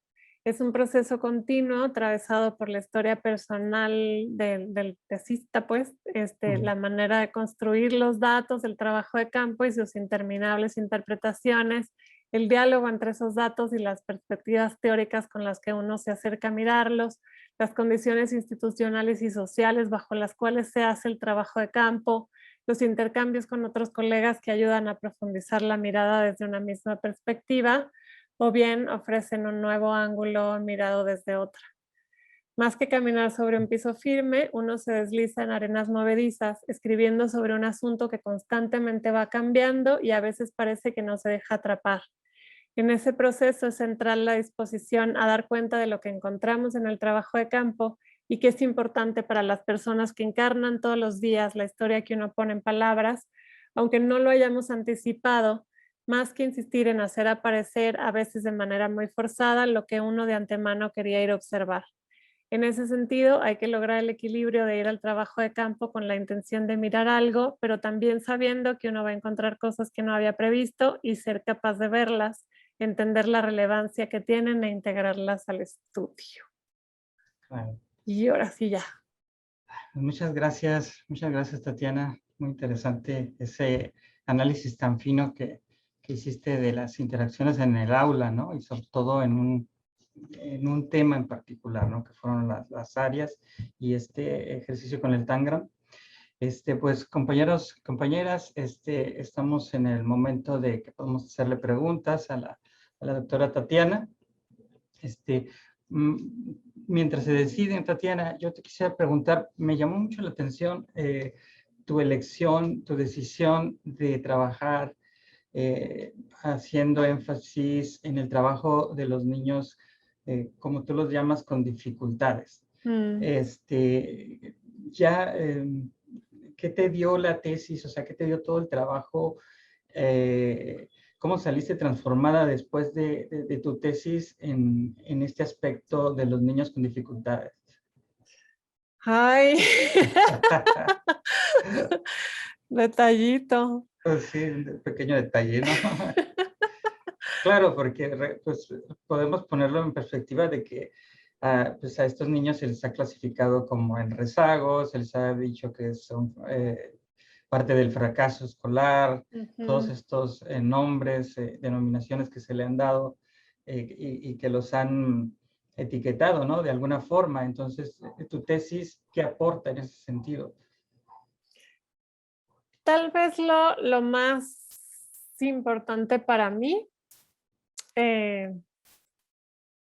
tendría que, no sé si después, ya que acabemos, diga, ay, le hubiera contestado esto otro, ¿no? Al Juan. Pero ahorita lo que más a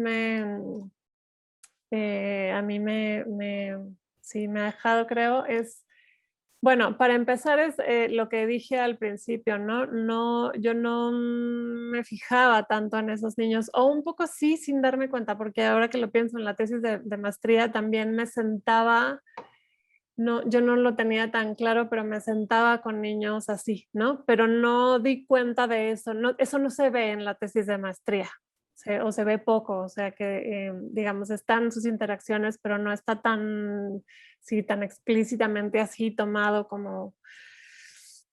y bueno, una de las cosas es que no es un rasgo de ellos personal particular, no es que sea el niño atrasado, ¿no? O sea, la actividad de ellos no se puede entender sin ver lo que pasa en todo el grupo, ¿no? Como ahorita, como en este video, ¿no? De que la niña, bueno, está resolviendo el problema y como se toma el tiempo que necesita para resolverlo, tiene que estar lidiando con, pero no has acabado, yo fui el segundo, Luis fue el primero, no sé cuánto, apenas, pero sí es muy fácil, pero es tan claro como el agua. Entonces, mientras otros están nomás resolviendo el problema y ya, ¿no? Ella lo está resolviendo mientras está oyendo que todavía no ha acabado, que el problema es más fácil, que, ¿no? O sea, tiene dos cosas que tiene que torear, ¿no? En simultáneo, digamos. Entonces... Y la cámara. Y la cámara, claro. Pero digamos, sí, en estas clases que yo observé, además la cámara. Digamos, porque también la observadora en algún momento le dice, ¿no? A ver, ¿tú qué opinas? Ayúdale para que acaben más rápido. Y eso ahorita no me dio tiempo de analizarlo, pero ese para que acaben más rápido hace que ella, una cosa que ya había logrado poner y que podría terminar sola, se desdiga, ¿no? O sea, quita la pieza que había puesto, como que lo entiende como que ya me equivoqué otra vez, ¿no? Entonces, ese para que acaben más rápido sí afecta el procedimiento que ella pone en juego. Entonces, bueno, nada de lo que hacen estos niños se puede entender sin ver como el espacio que tienen de resolución en los problemas y que ese es construido socialmente, ¿no? Y yo lo que puse en las conclusiones de alguno de los capítulos es, si yo fuera a hacer una secuencia didáctica en algún momento, partiría de estas cosas que les cuestan trabajo a los niños con dificultades y las tomaría como base de la secuencia para todo el grupo. Porque esas cosas que les cuestan, o sea, yo no encontré nada y lo peiné a conciencia de arriba abajo buscando eso. O sea, yo dije, voy a ver todas las clases una por una, a ver si encuentro una dificultad que solamente sea dificultad de los niños con dificultades y no encontré ni una sola. Todo lo que a los niños, lo que a estos niños les cuesta trabajo, también les cuesta trabajo a los demás. Pero los otros encuentran maneras de sortearlo, lo arreglan un poco más rápido, o sea, encuentran, ¿no? ¿Cómo?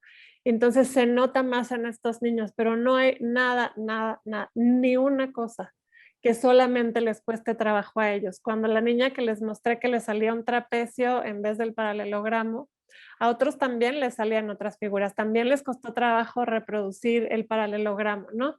Pero lo lograron reproducir, digamos, mientras a ella le tomó toda la clase, a los otros les tomaba media clase o 3/4 de clase, entonces lograron hacer lo de la fórmula, lo del área, y con eso sortean la clase. Y la otra, pues ya no pudo entrar al área, ¿no? Pero no hay nada que solamente sea difícil para ellos. Entonces, esas cosas que a los niños con dificultades les cuestan trabajo, dan información sobre lo que le está costando trabajo a todo el grupo, o sea, sobre conocimientos a los que hay que volver para todos, ¿no? De problemas que hay que retomar para todos, ¿no? Relanzar al grupo completo. Entonces, ahí ya no es ese niño con dificultades, sino un trabajo que habría que hacer, digamos, pues con todos.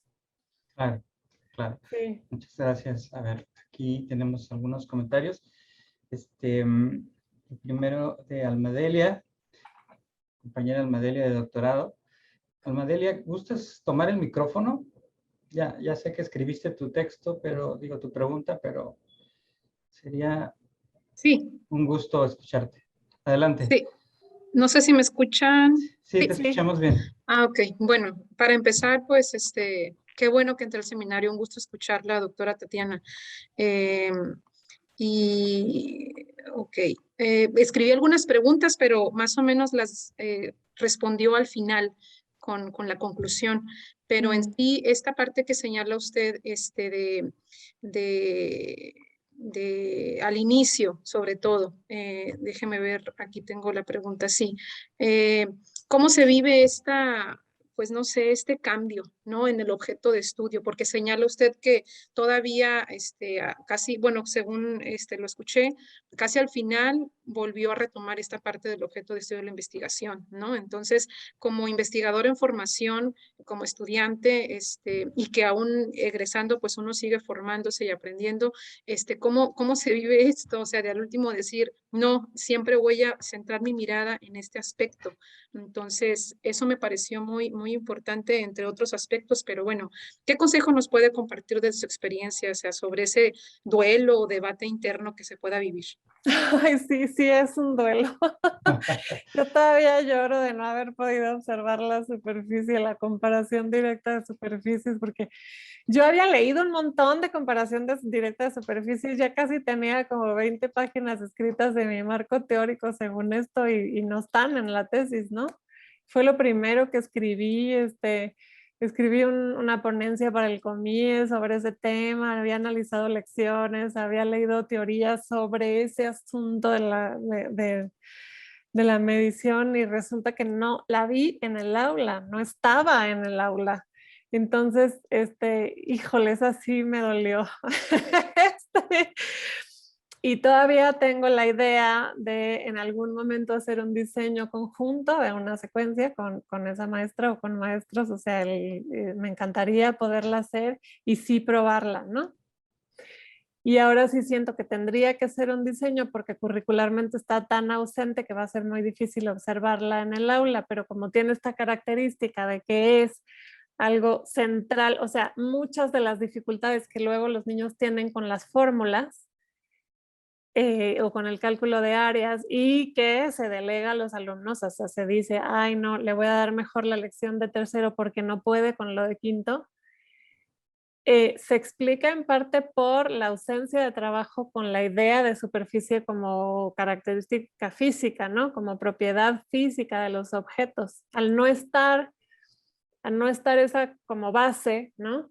Entonces, ¿qué procedimientos de cálculo pueden tener, ¿no? ¿Qué les dice la fórmula? ¿Qué ese número, qué es lo que está midiendo, digamos?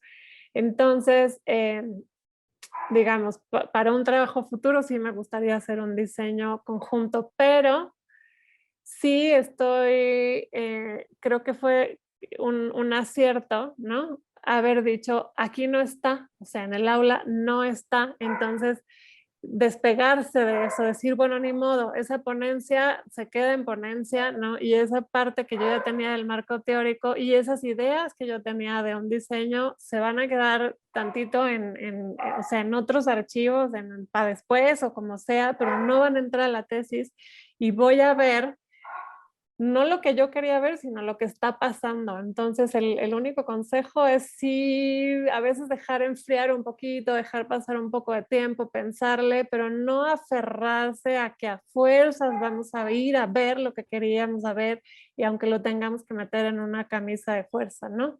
Tampoco significa, o sea, irse a una cosa completamente diferente. Yo igual vi algo de medición y de áreas y de interacciones, o sea, lo que quería ver desde el principio, pero no exactamente lo que yo estaba como anticipando. Entonces, pues no se aferren a que a fuerzas tengan que ir a ver lo que querían ir a ver. Porque es como me decía uno de los sinodales, claro, es que uno plantea un problema, ¿no? El maestro o nosotros al diseñar, quien sea el adulto, plantea un problema, pero finalmente son los niños los que deciden cuál es el problema. Y eso no solo pasa con niños, sino con quien sea. O sea, uno se plantea un problema de investigación, pero es la gente la que va a decir cuál es el problema de investigación. No va a ser radicalmente diferente, no es que tengan que tirar toda la basura, pero sí ser muy pues estar mucho con los ojos abiertos y dejarse sorprender y ver lo que uno se encuentra y lo que es importante para la gente con la que uno va y dar cuenta de eso. Sí. Claro, claro. Gracias, Alma.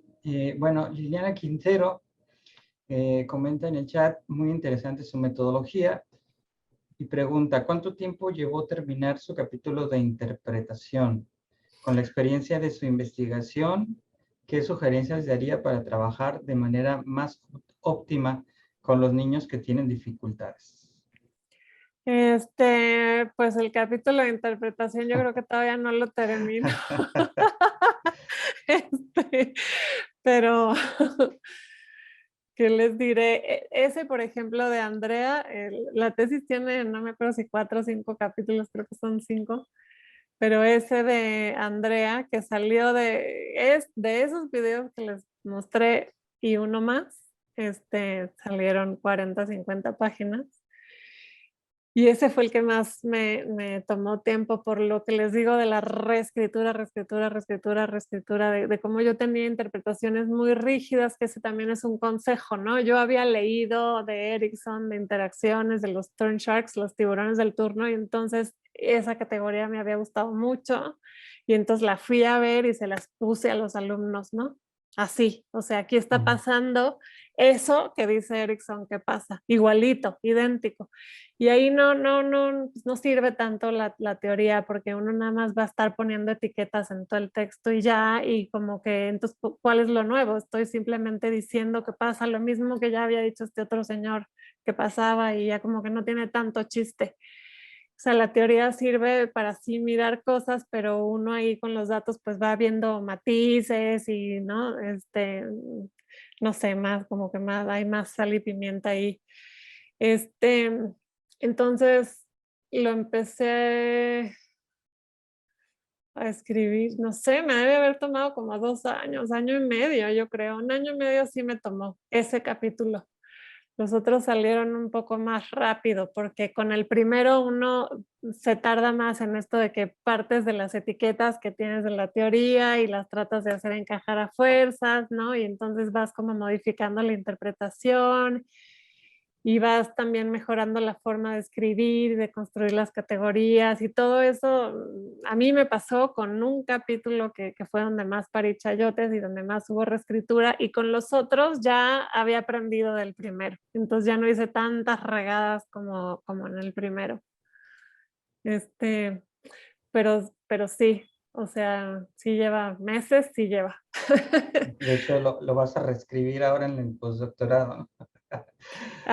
Pues sí, a la hora de sacar artículos, sí. Sí, y vuelve a escribir, sí. Claro, y también, bueno, la segunda pregunta que ella presenta, que Liliana presenta, es ¿qué sugerencias darías para trabajar de manera más óptima con los niños que tienen, entre comillas, dificultades? Esto ya sería una sugerencia para docentes en el aula, ¿verdad? De eso estamos hablando. No aclara, pero yo creo que sí.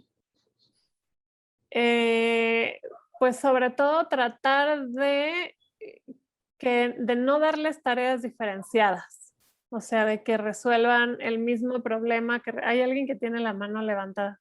Creo que Almadelia, creo que ya hablaste, sí. Tratar de, ay, se me fue la onda. Tratar de no asignarles tareas diferenciadas, porque por ejemplo la niña esta que hace el romboide y le sale el trapecio, pero luego otro romboide, otro y otro y otro, ¿no? A mí me llamó mucho la atención, y bueno, hay montones de ejemplos, pero uno es que a veces la maestra estaba explicando, la maestra se dio cuenta de que eso que le costó trabajo a esta niña les costó trabajo a muchos otros que le iban a consultar, y entonces decidió dar una explicación muy clara en el pizarrón para todos, ¿no? De, a ver, partan primero de la base, cuenten cuántos cuadritos, después cuenten los cuadritos de esta línea otra inclinada, pero qué tan inclinada está, pero 4 a la derecha, 5 a la... O sea, con una minuciosidad y claridad la explicación, y esta niña no la oía, ¿no? Estaba incluso de espaldas y en lo que ella estaba haciendo se veía que no estaba escuchando lo que estaba diciendo la maestra. Entonces, y eso me pasó varias veces, ¿no? Entonces, a mí me da la sensación de que ella ha aprendido un poco que lo que va dirigido a todo el grupo no va dirigido para ella, porque lo que es para ella, o sea, ella siempre tiene otras tareas aparte, distintas. Entonces, ya un poco se acostumbró a que las explicaciones grupales no van para ella. Y es muy impresionante cómo ella no se fija, por ejemplo, si otros dos están hablando de algo que también le concierne, tampoco lo pela. Solamente hace caso cuando alguien va y le dice, oye, tú, o sea, si la maestra va y se sienta con ella y le dice a ella, entonces escucha, ¿no? Como esa tengo 2 millones de ejemplos. Entonces, cuando tienen tareas diferenciadas, tienen muy pocas posibilidades de aprender con los demás. Se quedan solamente con lo que pueden aprender solos. Y eso es muy poquito, porque eso nos pasa a todos, ¿no? Si solamente te quedas con lo que solito puedes producir sin interlocución con los otros, pues se reducen mucho los aprendizajes. Entonces, tratar de buscar tareas comunes, ¿no? Para todos, todos. Pero que sí pueden tener algunas variantes, es decir, bueno, todos van a hacer el Tangram, pero a algunos les damos unas piezas marcadas y a otros se las ponemos a escala, por ejemplo, que es más complicada, o sea, variantes, pero que sí sea el mismo tipo de problema. Y también pensar mucho qué problema pueden resolver todos. La fórmula del área del círculo les va a costar trabajo a todo el grupo, entonces mejor eso sí sería bueno como pues desplazarlo, dejárselo a la secundaria, ¿no? O sea, problemas que puedan resolver todos, tratar de buscar problemas comunes implica pensar en qué problemas sí pueden abordar todos, ¿no? Eso. Claro, muchas gracias, Tena, gracias a Liliana. Alma, no sé si le quieres volver a participar o la Sí, manita. sí, Adelante, Alma. ya, ahora me resulta también una cuestión que, ¿en qué momento se encuentra como la luz en el sentido de, o sea, señala usted de que, o sea, hay un análisis, un ir y venir con los sinodales, con la literatura, entonces la reescripción, ¿no? Del capítulo, etcétera. Entonces, ¿en qué momento se llega al punto de decir, ya está listo el trabajo? Bueno, como usted señala, la interpretación no terminó todavía, entonces, pero como en qué momento dices, ya terminé la tesis, pues ya así está, va a haber otras deudas todavía que pueden seguir, proyectos, pero en qué momento como que se llega a eso, ¿no? Entonces, no sé, gracias. Híjole, así de que digas, ya se terminó, nunca, ¿no? O sea, uno puede estarse años y años y años y años con la tesis y no la acaba y no la acaba y no la acaba y no la acaba y siempre va a haber nuevas referencias teóricas, nuevos artículos que leer, nuevos datos que ir a conseguir, otras maneras de mejorar la escritura, nuevas interpretaciones, siempre va a pasar, ¿no? Entonces, en parte, ¿en qué momento?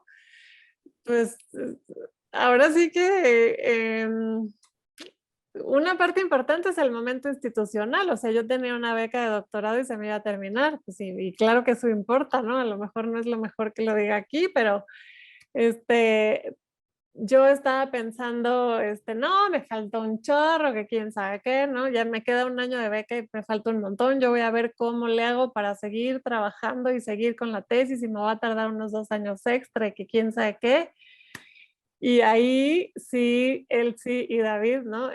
Sinodal y asesor, me dijeron, no, la vas a acabar y la vas a acabar. O sea, sí está la tesis, sí le tienes que trabajar un montón, te tienes que encerrar, te tienes que atornillar en la silla, le falta mucho trabajo, pero sí sale. O sea, estás en ese punto en el que le falta mucha chamba, pero sí tienes bastante material como para sacarla.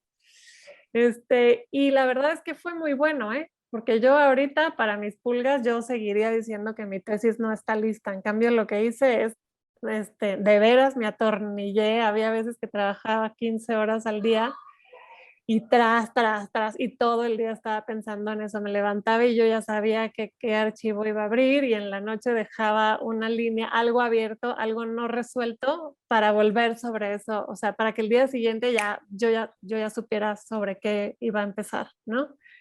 Yo creo que el último año fue el más productivo, así el de no parar, fue donde se resolvieron un montón de cosas y en gran parte tuvo que ver eso, la fecha límite, ¿no?